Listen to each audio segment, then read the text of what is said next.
everybody, I am Deepika from Learno Hub, a free learning platform where you can study science, maths, SST absolutely for free only at learnohub.com.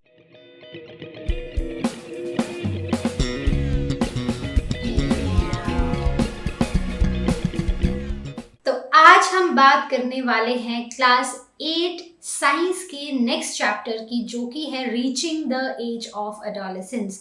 तो हमने reproduction in animals already पढ़ रखा है, ठीक है। हमने questions भी solve किए हैं। अब हम क्वेश्चन सॉल्व करेंगे reaching the age of adolescence के। तो चलिए स्टार्ट करते हैं अपने क्वेश्चंस के साथ।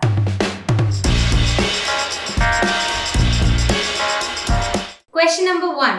What is the term used for chemical secretion of endocrine glands responsible for changes taking place in the body?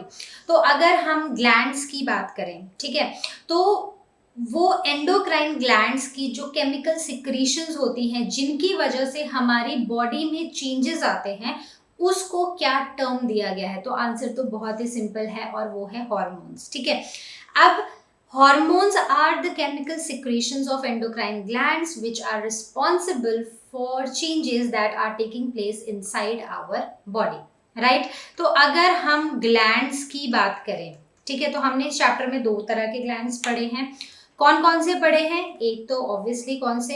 Endocrine glands, right.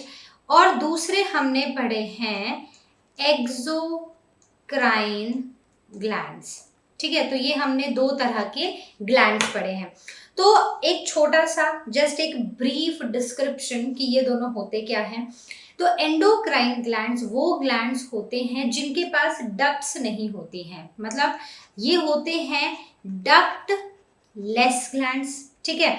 और एक्सोक्राइन ग्लैंड्स कौन से होते हैं? ये होते हैं वो ग्लैंड्स जिनके पास डक्ट्स होते हैं, ठीक है। ये डक्ट्स क्या होते हैं? ये डक्ट्स होते हैं ट्यूब्स, ठीक है, या फिर कोई पैसेज होता है, ठीक है। तो जो ग्लैंड्स हैं, इनका क्या काम है? इनका काम है कुछ केमिकल्स को सिक्रीट करना, और वो जो केमिकल्स होते हैं वो हमारी बॉडी के डिफरेंट पार्ट्स में जाते हैं और वहां पर जाके कुछ चेंजेस करते हैं हमारी बॉडी में, ठीक है। तो जैसे कि अलग अलग तरह के ग्लैंड्स हमने पढ़े हैं, जैसे कि थायरॉक्सिन है, थायरॉक्सिन नहीं है, थायराइड ग्लैंड है, ठीक है, पिट्यूटरी ग्लैंड है, राइट। उसके सिवा कुछ ग्लैंड्स होते हैं जो कि होते हैं जैसे सिबेशियस ग्लैंड, जो स्वेट सिक्रीट करते हैं, राइट। तो जो एंडोक्राइन ग्लैंड्स होते हैं वो होते हैं जैसे पिट्यूटरी ग्लैंड, ओके, फिर हो गया एड्रीनल ग्लैंड। ये वो ग्लैंड्स होते हैं जिनकी जो सिक्रीशंस है, जो ये केमिकल्स ये सिक्रीट कर रहे हैं, ये डायरेक्टली ब्लड स्ट्रीम में जाता है, ब्लड में चला जाता है, ब्लड से वो टारगेट ऑर्गन तक पहुंच जाता है।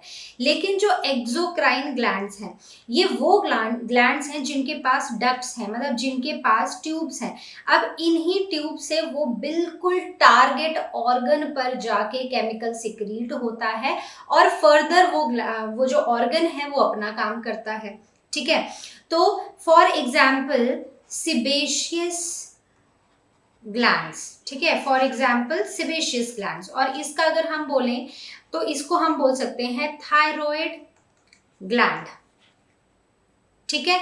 तो आई होप आपको ये समझ आ गया होगा, एक छोटा सा डिफरेंस, बहुत ही इंपॉर्टेंट, राइट। तो अब देखते हैं हम अपना next question. Question number 2, define adolescence. तो एडोलेसेंस क्या है? So adolescence is basically a period when reproductive tissues in humans start maturing. जब ह्यूमंस में रिप्रोडक्टिव टिश्यूज मैच्योर होना शुरू होते हैं तो उसको हम बोलते हैं, उस टाइम पीरियड को हम बोलते हैं एडोलेसेंस। सो बेसिकली ये जो एडोलेसेंस है, it is the period between childhood, ठीक है, एंड एडल्टहुड, ठीक है। एक पीरियड होता है जब मतलब बिफोर 11 एंड आफ्टर 18, ठीक है। तो before 11 is childhood and after 18 is adulthood.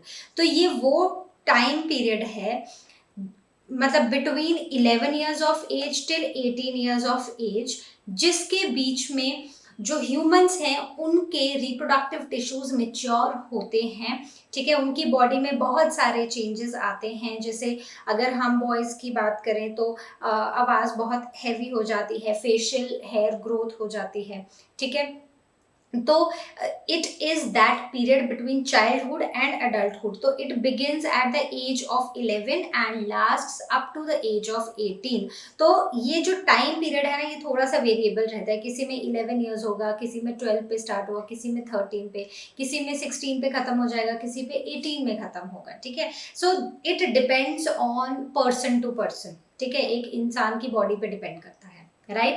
So this is adolescent. Question number 3, what is menstruation? Explain. तो menstruation क्या है, हमें उसको explain करना है। तो menstruation basically एक process है जिसमें uterus की lining shed होती है हर month in किसमें, in females, ठीक है, in human females। अगर अभी हम सिर्फ humans की बात करें तो in human females, right? तो होता क्या है, हमने पढ़े हैं स्ट्रक्चर्स, ठीक है, किसके स्ट्रक्चर्स हमने पढ़े हैं, male and female reproductive system के। तो कुछ ऐसे ही होते हैं, राइट? तो ये क्या है, these are the fallopian tubes, ठीक है, and they are attached to the ovaries. Every female has a pair of ovary, मतलब कि 2 ओवरीज होती हैं और 2 ही फेलोपियन ट्यूब्स होती हैं। तो और ये जो पार्ट है इसको हम बोलते हैं, क्या बोलते हैं, इसको हम बोलते हैं यूट्रस। तो हर महीने जो ह्यूमन फीमेल्स हैं उनकी जो बॉडी है, उनका जो रिप्रोडक्टिव सिस्टम है, एक बार जब प्यूबर्टी आ गई तो मेंस्ट्रुएशन कब स्टार्ट होगी, प्यूबर्टी पे स्टार्ट होगी, ठीक है। प्यूबर्टी पे क्या होगा कि जो ह्यूमन ओवरी है, मतलब जो फीमेल की ओवरी है, वो हर महीने एक एग रिलीज करना स्टार्ट कर देती है। तो ओवरी एक एग रिलीज करती है and through fallopian tube it travels till uterus, ठीक है। तो होता क्या है कि हर महीने क्योंकि एग रिलीज होगा तो देयर आर चांसेस कि वो एग फर्टिलाइज हो जाए, ठीक है। तो अब उस एग को अगर वो एग फर्टिलाइज हो गया तो इसका मतलब है कि उसकी बॉडी में, उस फीमेल की बॉडी में क्या आ जाएगा, एक बेबी आ जाएगा, ठीक है। तो उसके लिए वो जो यूट्रस है, यूट्रस में वो आके इम्प्लांट हो जाएगा, ठीक है, यहाँ पर आकर इम्प्लांट हो जाएगा। तो उसके लिए ह्यूमन फीमेल का रिप्रोडक्टिव सिस्टम खुद को प्रिपेयर करता है टू नरिश दैट बेबी, ठीक है। जो एक फर्टिलाइज्ड एग है, जैसे ही वो इम्प्लांट होगा तो उसको नरिशमेंट प्रोवाइड करनी पड़ेगी ताकि वो ग्रो हो। तो उसके लिए हर महीने ह्यूमन बॉडी, जो ह्यूमन फीमेल्स हैं या जो फीमेल्स हैं, उनका जो यूट्रस है वो प्रिपेयर करता है खुद को, ताकि अगर एक एग फर्टिलाइज हो जाए तो वो उसको ग्रो करने में उसकी हेल्प कर सके। तो यहाँ पर क्या होता है कि बहुत सारी ब्लड वेसल्स आ जाती हैं, ठीक है, और एकदम थिक हो जाती है यूट्रस की वॉल। अब क्या होता है कि अगर मान लो एग फर्टिलाइज हो गया, ठीक है, फर्टिलाइजेशन कहाँ होती है, यहाँ पर होती है, ठीक है, फेलोपियन ट्यूब में होती है। जो स्पर्म है वो यहाँ तक ट्रैवल करता है फेलोपियन ट्यूब तक और वहाँ पर फर्टिलाइजेशन होती है। अब अगर फर्टिलाइजेशन नहीं हुई तो एग जो है वो यहाँ तक आएगा, फर्टिलाइजेशन नहीं हुई तो अब ये जो एंडोमेट्रियल वॉल है वो ब्रेक डाउन हो जाएगी, वो टूट जाएगी and through vagina, this is called vagina, and through vagina ये ब्लड की फॉर्म में और म्यूकस की फॉर्म में ये सारी की सारी lining along with this egg, वो सब के सब जो है वो बॉडी से बाहर निकल जाएंगे। तो जो मेंस्ट्रुएशन होती है it takes from 2 to 6 days and again it depends on female to female, ठीक है, उनकी बॉडी पे कईयों में 2 दिन में होती है, कईयों में 4 में होती है, कईयों में 6 दिन में होती है। सो I just summarize what I had said. So uterus prepares itself to receive a fertilized egg every month, right? So the inner lining of the uterus, it becomes thick and is supplied with blood to nourish the embryo, right? If the egg is not fertilised, अगर अब egg fertilize नहीं हुआ तो जो lining है uterus की वो break हो जाएगी and it is released in the form of blood and you can right mucus, ठीक है। not this, mucous, right? So it is released in the form of blood and mucus through vagina, and this time period is variable, 2 to 8 या 2 to 6, कईयों में 2 to 7, so it is variable in all the females, right? So this is called menstruation which starts at puberty. puberty पे क्यों start होती है? क्योंकि puberty पर ही जो human females हैं उनकी ओवरीज जो है वो एग्स रिलीज करना स्टार्ट करती हैं। तो उस एग के रिलीज होने पे जो यूट्रस है वो खुद को प्रिपेयर करता है, उसकी अगर वो एग फर्टिलाइज हो गया तो उसको एम्ब्रायो को क्या करना है, उसको एम्ब्रायो को नरिश करना है, तो उसके लिए वो एकदम थिक लाइनिंग बना लेता है। लेकिन जब एग फर्टिलाइज नहीं होता है तो वो सारी की सारी lining in the form of blood and mucus it comes out of the vagina, right? So I hope this is clear and this is very important. So let's see our next question. Question number 4, list the changes in the body that take place at puberty. तो puberty में एक इंसान की body में क्या क्या changes आते हैं? तो अगर हम इन चेंजेस की बात करें तो ये बहुत ही विजिबल चेंजेस होते हैं। मेल्स में और फीमेल्स में कुछ सिमिलर चेंजेस आते हैं, कुछ अलग तरह के चेंजेस आते हैं, ठीक है? तो हम ऑल टुगेदर चेंजेस डिस्कस करते हैं। सबसे पहले कि चाहे हम मेल्स की बात कर रहे हैं, चाहे हम गर्ल्स की बात कर रहे हैं, चाहे हम बॉयज़ की बात कर रहे हैं, दोनों में हाइट एकदम से स्पीड पकड़ती है, एकदम से लंबे हो जाते हैं, ठीक है? और वेट एकदम से बढ़ना शुरू हो जाता है, right? Then there is hair growth in legs, hands, face and underarms. तो हेयर ग्रोथ देखने को मिलती है बॉडी पे, throughout the body hair growth बढ़ जाती है।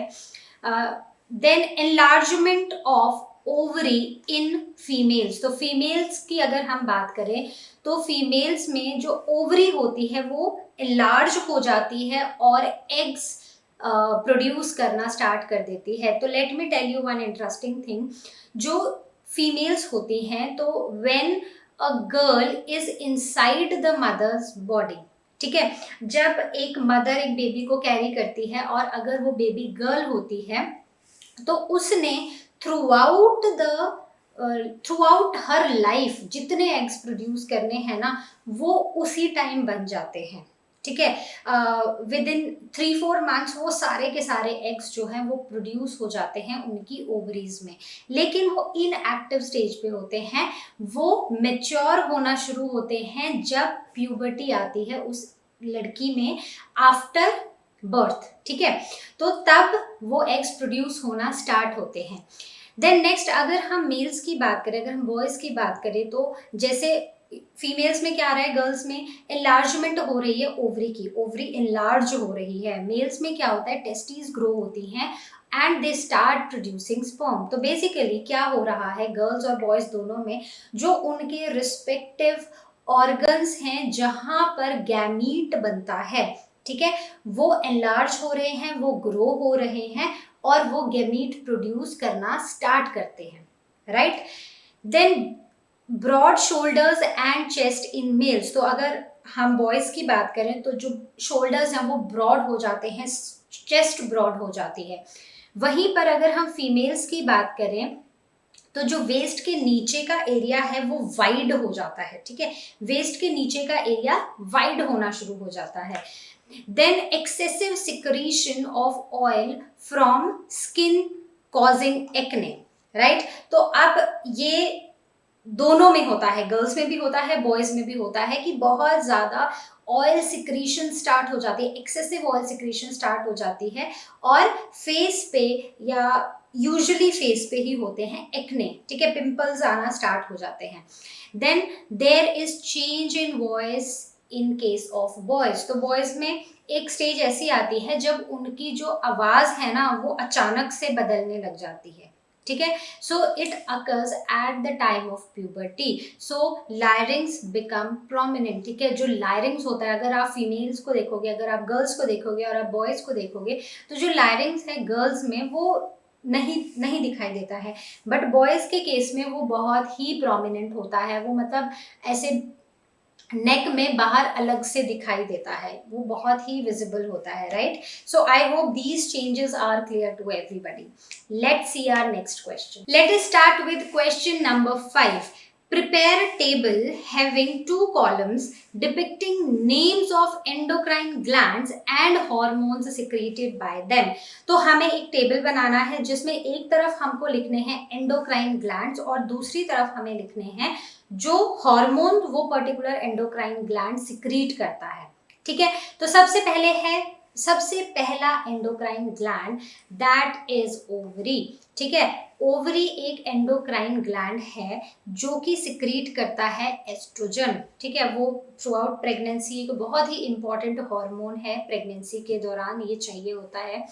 अब अगर हम बात करें एंडोक्राइन ग्लैंड्स की तो एक बार मैं फिर से रिकॉल कर देती हूँ कि ये डक्टलेस होते हैं। डक्टलेस होते हैं मतलब कि इनका जो सिक्रीशन है वो डायरेक्टली ब्लड में जाता है और ब्लड से वो टारगेट ऑर्गन तक पहुंचता है। ठीक है, so I hope this is you are able to recall endocrine glands now. Then second is testis. Testis भी एक बहुत ही इंपॉर्टेंट हार्मोन सिक्रीट करती हैं, दैट इज टेस्टोस्टेरॉन्स।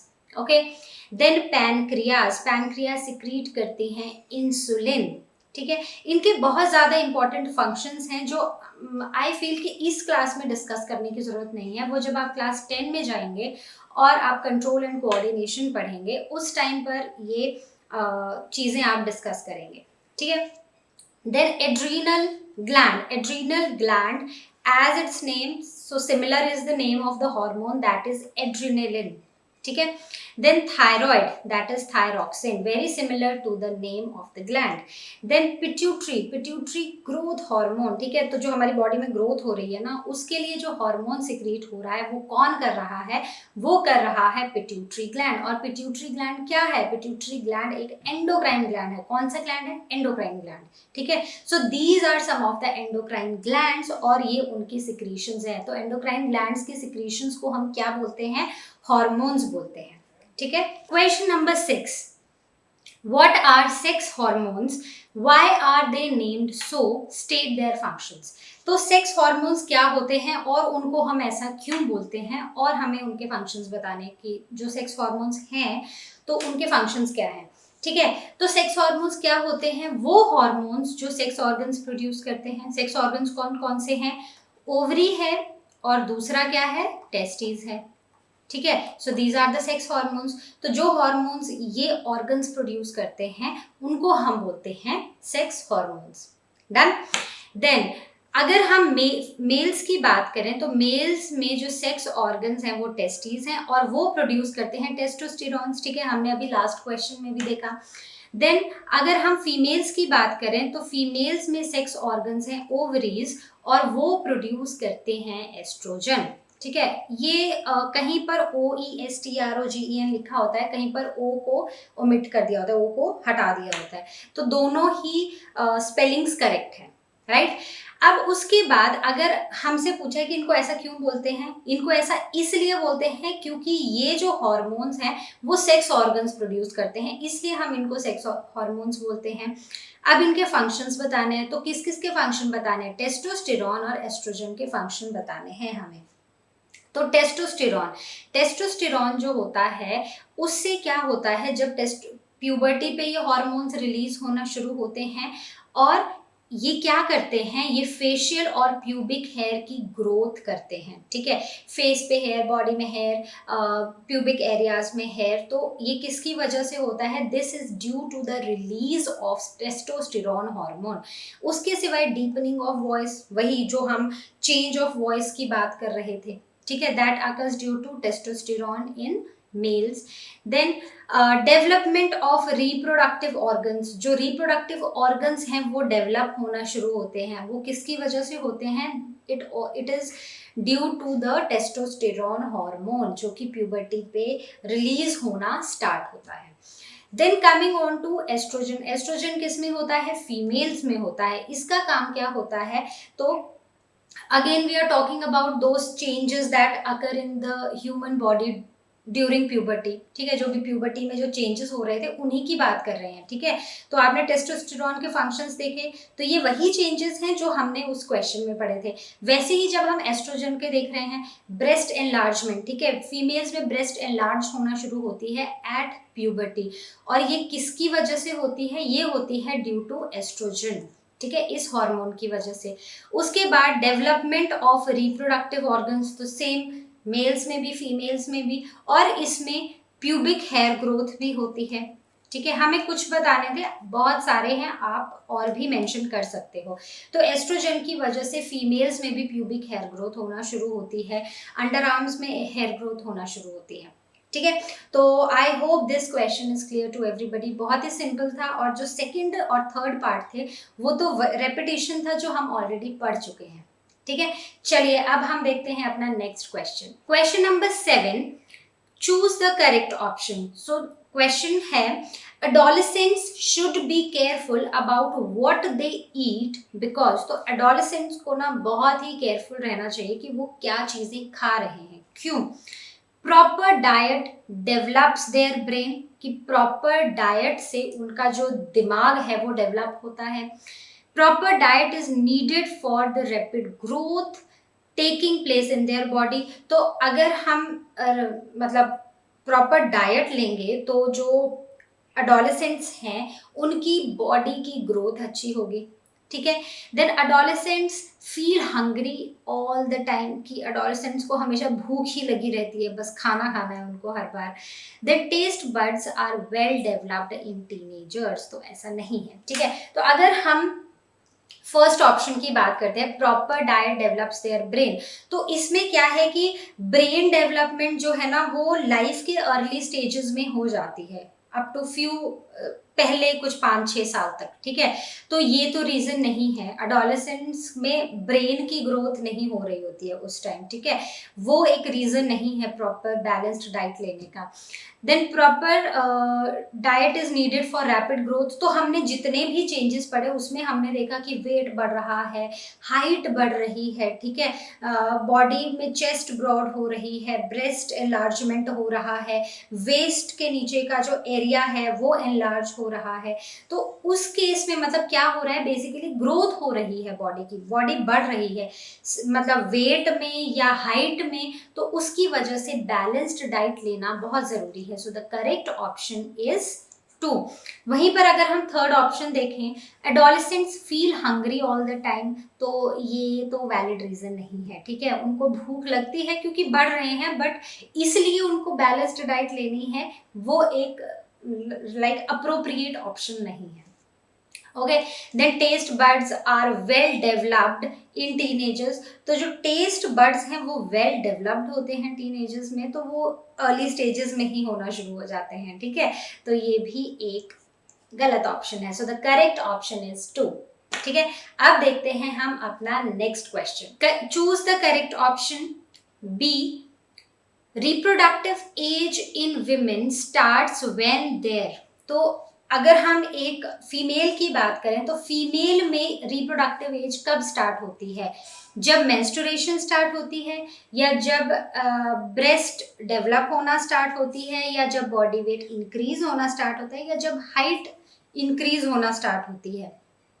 तो कहीं ना कहीं ये सारे ही चेंजेस हैं, सही है, ठीक है। लेकिन अगर हम इसमें मोस्ट अप्रोप्रिएट की बात करें तो वो है मेंस्ट्रुएशन स्टार्ट होती है, ठीक है। रिप्रोडक्टिव एज तब स्टार्ट होती है जब मेंस्ट्रुएशन स्टार्ट होती है, और जब रिप्रोडक्टिव एज स्टार्ट होती है तो उनमें एक सेक्स हार्मोन रिलीज होता है जो कि होता है ईस्ट्रोजन, जिसकी वजह से ब्रेस्ट डेवलप होना शुरू होती है, वेट बढ़ता है, हाइट बढ़ती है, ठीक है। So the correct option is 1। Then C part, the right meal for adolescents consist of, तो अगर हम करेक्ट मील की बात करें तो हम जैसे ए पार्ट में भी हम बैलेंस डाइट की, प्रॉपर डाइट की बात कर रहे थे, तो उनकी जो राइट मील है एडोलेसेंट्स का उसमें क्या क्या होना चाहिए, चिप्स, नूडल्स और कोक, तो नहीं, क्योंकि ये सारा का सारा जंक है, ठीक है, नो। देन चपाती, दाल, वेजिटेबल्स, तो यस, चपाती इंपॉर्टेंट है, दाल पल्सेस लेना इंपॉर्टेंट है, और सारी की सारी वेजिटेबल्स लेना इंपॉर्टेंट है, ठीक है। So this is correct option. Then rice, noodles and burger. तो राइस तो ठीक है, राइस भी इंपॉर्टेंट है, बट नूडल्स और बर्गर अगेन वो एक बैलेंस डाइट में नहीं आते, इट इज अ जंक, ठीक है। Then vegetable cutlets, chips and lemon drink. So again this is wrong, so the correct option over here is 2, ठीक है। सो आई होप आपको ये समझ आया होगा। अब हम देखेंगे अपना next question, question number 8, right notes on Adam's apple. तो एडम्स एप्पल पे हमें एक नोट लिखना है। तो एडम्स एप्पल कहाँ पर देखने को मिलता है? तो हम बात करते हैं ह्यूमन मेल्स की। ह्यूमन मेल्स में लायरिंग्स होता है। तो प्यूबर्टी के टाइम क्या होता है कि जो लायरिंग्स है ना वो ग्रो करता है साइज में, और वो बहुत ही प्रोमिनेंट हो जाता है, मतलब इस रीजन में बहुत ही प्रोमिनेंटली वो अलग से एक बल्ज आउट हो जाता है थ्रोट से बाहर को, और वो बहुत प्रोमिनेंट हो जाता है, दिखाई देने लगता है, ठीक है। So this protruding part, it is the protruding part of the throat, right. Then larynx become prominent, है ना, under the influence of sex hormone. और कौन सा सेक्स हार्मोन? टेस्टोस्टेरोन हार्मोन, ठीक है। कौन सा सेक्स हार्मोन होता है मेल्स में? Testosterone, okay. और उसको सिक्रीट कौन करता है? Testis. Then vocal cords become thicker and longer. तो जो वोकल कॉर्ड्स होती हैं मेल्स की वो थिक हो जाती हैं और लंबी हो जाती हैं, जिसकी वजह से जो वॉइस है ना वो होर्स वॉइस हो जाती है, ठीक है। एक बहुत ही डीप जैसी वॉइस हो जाती है, एक अलग सी मतलब एक सॉफ्ट वॉइस नहीं होती है, होर्स एकदम अलग से आवाज उनकी सुनाई देने लगती है। Then in human females larynx is of small size. तो अगर हम फीमेल्स की बात करें, गर्ल्स की बात करें, तो प्यूबर्टी आने पर भी जो लायरिंग्स है वो इतना उनका ग्रो नहीं होता है, ठीक है, और वो और छोटा ही रहता है, it is small in size. तो फीमेल्स की वॉइस चेंज नहीं होती है, बट मेल्स में वॉइस चेंज होती है। So this protruding part of the throat is called as Adam's apple, right.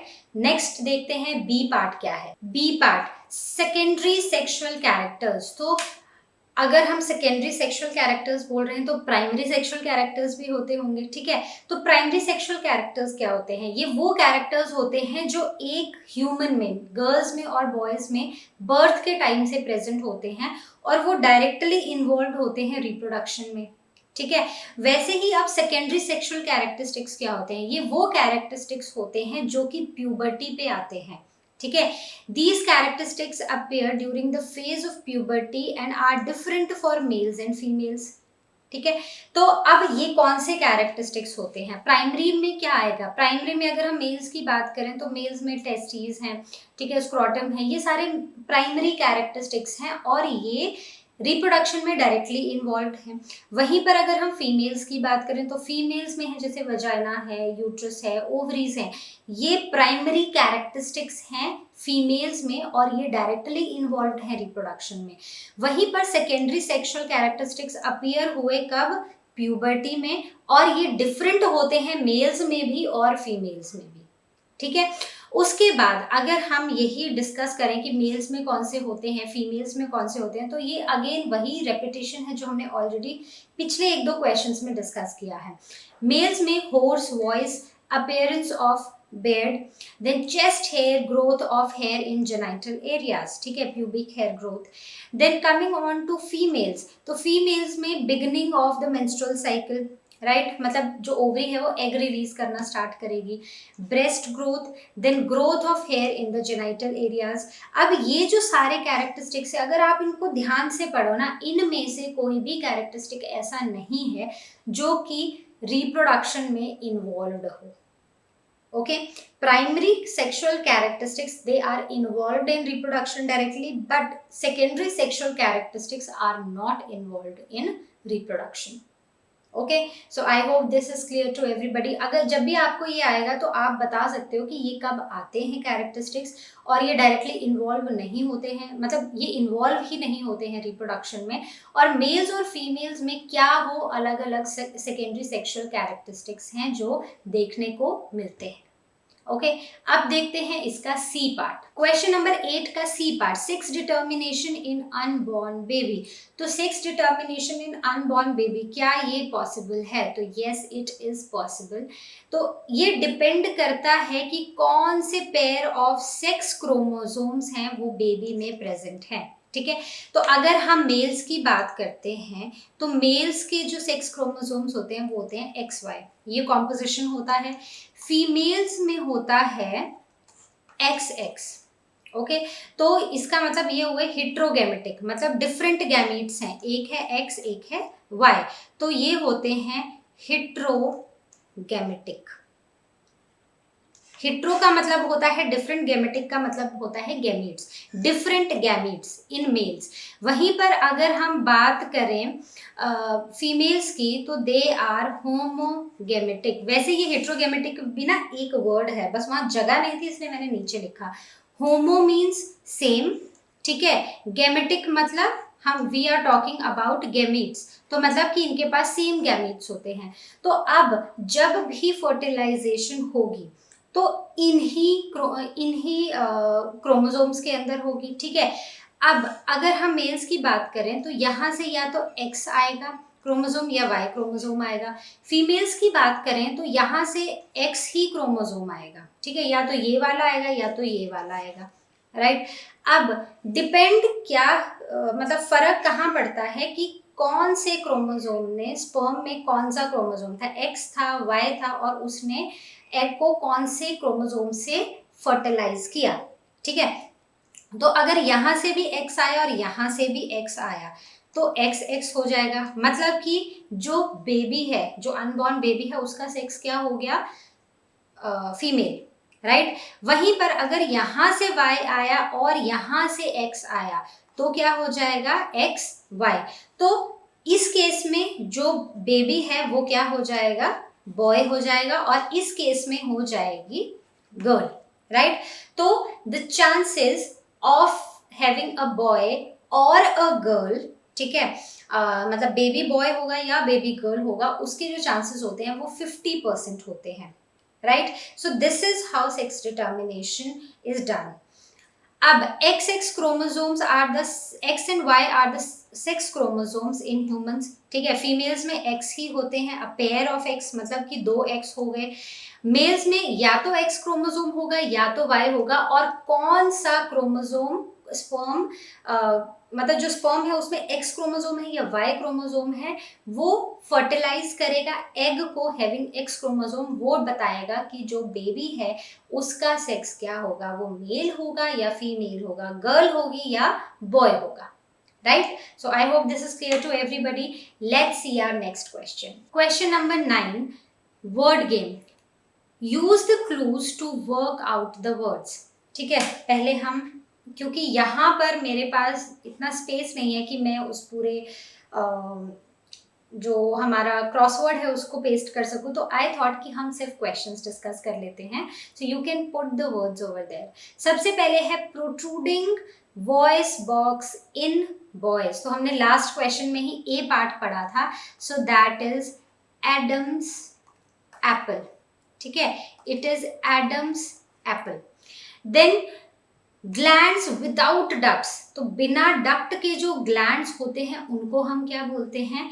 उनको हम बोलते हैं एंडोक्राइन ग्लैंड्स। ठीक है, then endocrine gland attached to the brain, एक एंडोक्राइन ग्लैंड है जो कि ब्रेन से अटैच्ड होता है, वो कौन सा ग्लैंड होता है? That is pituitary, that is pituitary gland. ठीक है, और पिट्यूटरी ग्लैंड क्या करता है? ये एक ग्रोथ हार्मोन रिलीज करता है जो हमारी बॉडी की ग्रोथ में हेल्पफुल होता है।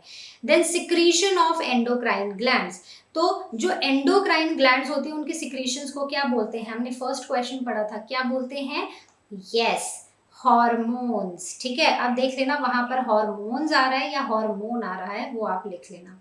देन पैनक्रियाटिक हार्मोन, तो पैनक्रियाटिक हार्मोन के बारे में हमें बताना है, कौन सा होता है जो हार्मोन पैनक्रियाज रिलीज करते हैं? That is insulin. ठीक है, उसके बाद है फीमेल हार्मोन, कौन सा होता है? अब इस केस में आपको देखना है कि ऐसे एस्ट्रोजन फिट हो रहा है या फिर एस्ट्रोजन ऐसे फिट हो रहा है। तो जो भी फिट हो रहा है आपने वो लिखना है, ठीक है। तो आई होप ये सब आपको क्लियर हुए होंगे। ये हमने ऑलरेडी सभी पॉइंट्स, सभी टर्म्स डिस्कस की हैं और अब आपको ये फिल करनी है अपने क्रॉसवर्ड में। अब देखते हैं नेक्स्ट पार्ट। अब है first, that is male hormone. तो मेल हार्मोन कौन सा होता है? मेल हार्मोन होता है testosterone, which is the male hormone testosterone. Then secretes thyroxine. तो थायरॉक्सिन को कौन सिक्रीट करता है? हमने एक टेबल पढ़ा था जिसमें एक तरफ हमने एंडोक्राइन ग्लैंड्स को लिखा था और एक तरफ हमने लिखा था उनके हार्मोन्स, उनकी सिक्रीशंस। तो थायरॉक्सिन को सिक्रीट करता है थायराइड, ठीक है। आई डोंट थिंक कि वहां पर ग्लैंड लिखने की जगह होगी, सिर्फ थायराइड लिखने की जगह होगी। Then another term for teenage. तो एक और टर्म है जो हम टीनेजर्स के लिए यूज करते हैं, दैट इज, बहुत ही simple, question number 2, define adolescence. So that term is adolescence. Okay, so fifth part, that is hormone reaches here through blood stream. तो ये जो हार्मोन है वो ब्लड स्ट्रीम से वहां पर पहुंचते हैं, तो उसको हम क्या बोलते हैं? उस जगह को हम बोलते हैं टारगेट साइट, ठीक है। सो यू रिमेंबर, मैंने एक छोटा सा वो बनाया था, एक फ्लो चार्ट सा, जिसमें मैंने लिखे थे कि एंडोक्राइन ग्लैंड्स, उनकी सिक्रीशन जाती है ब्लड में, ब्लड से वो कहाँ पर पहुंचते हैं? अपने टारगेट साइट पर। Then voice box, voice box को एक और नाम दिया जाता है, that is larynx. Okay, then term for changes in adolescence. तो एडोलेसेंस में जो चेंजेस आते हैं उसको हम बोलते हैं puberty, right. So I hope this is clear to everybody. बहुत ही सिंपल थे और हर एक टर्म जो है वो हम पीछे किसी ना किसी फॉर्म में, किसी ना किसी क्वेश्चन में डिस्कस कर चुके हैं। अब देखते हैं हम अपना next question. Question number 10, the table below shows the data on likely heights of boys and girls as they grow in age. Draw graphs showing height and age for both boys and girls on the same graph paper. What conclusions can be drawn from these graphs? तो हमें height, as और height दी गई है boys and girls की, और हमें एक graph भी दिया है जिसमें जो पिंक लाइन है वो रिप्रेजेंट कर रही है गर्ल्स हाइट और ब्लू लाइन रिप्रेजेंट कर रही है बॉयज की हाइट को। तो हमें कंक्लूजन बताना है कि ये जो ग्राफ है या ये जो हमें डेटा दिया है इससे हमें क्या कंक्लूजन देखने को मिलता है। तो अगर हम देखेंगे तो initially at the time of birth दोनों की जो हाइट्स है ना वो सेम है, ठीक है, कोई फर्क नहीं है। उसके बाद मतलब एट द एज ऑफ 4 तो बॉयज की हाइट थोड़ी ज़्यादा जल्दी बढ़ रही है गर्ल्स की हाइट से। उसके बाद जैसे जैसे वो at around 8 years of age दोनों में बॉयज की हाइट ज़्यादा बढ़ रही है, मतलब boys are taller as compare to girls. फिर उसके बाद एक एज आती है एट अराउंड 12 मतलब एट अराउंड प्यूबर्टी, ठीक है। तो प्यूबर्टी में क्या होता है, गर्ल्स की जो एज है ना वो एकदम यहाँ पर शूट अप हो जाती है, मतलब एकदम स्टेडी इंक्रीज हो जाता है हाइट का, और बॉयज की हाइट थोड़ी सी स्लो रहती है अभी भी, ठीक है। उसके बाद प्यूबर्टी के बाद, क्योंकि जो गर्ल्स होती हैं उनमें प्यूबर्टी बॉयज से पहले आती है, इसलिए जो गर्ल्स की हाइट है वो जल्दी, मतलब ऑलमोस्ट बॉय से 1-2 साल जल्दी पहले बढ़ना शुरू हो जाती है। और उसके बाद एक एज आती है at around you can say 18 years, 16, 17 और 18 ईयर्स, जब दोनों की हाइट बराबर हो जाती है और स्टेडी हो जाती है, ठीक है। उसके बाद आफ्टर 16 ईयर्स ऑफ एज जो बॉयज हैं वो बहुत ही जल्दी से ग्रो करते हैं हाइट में और हाइट लंबी हो जाती है, और गर्ल्स जो हैं वो जनरली देखा गया है, मतलब अगर हम एक वाइड एरिया पे नज़र मारें, ठीक है, वाइड लोगों पे ब्रॉड प्रोस्पेक्टिव में देखें तो जो बॉयज़ की एज हो, सॉरी एज नहीं, जो हाइट होती है वो ज़्यादा होती है एज कम्पेयर टू गर्ल्स, ठीक है। गर्ल्स की एक टाइम पे वो रुक जाती है, लेकिन उस टाइम पर बॉयज़ अभी भी हाइट में ग्रो कर रहे होते हैं, ठीक है। So this is the conclusion that we get from this data. Okay, so I hope this is clear to everybody. So with this we finished all the NCERT questions of the chapter reaching the age of adolescence. तो I hope आपको ये समझ आए होंगे. कोई भी doubt हो तो आप एक बार फिर से गो थ्रू कर सकते हैं इन क्वेश्चंस को. अब हम मिलेंगे अपने नेक्स्ट चैप्टर में, और तब तक जैसा कि आप जानते हैं लर्नो हब फ्री है पर बेस्ट है.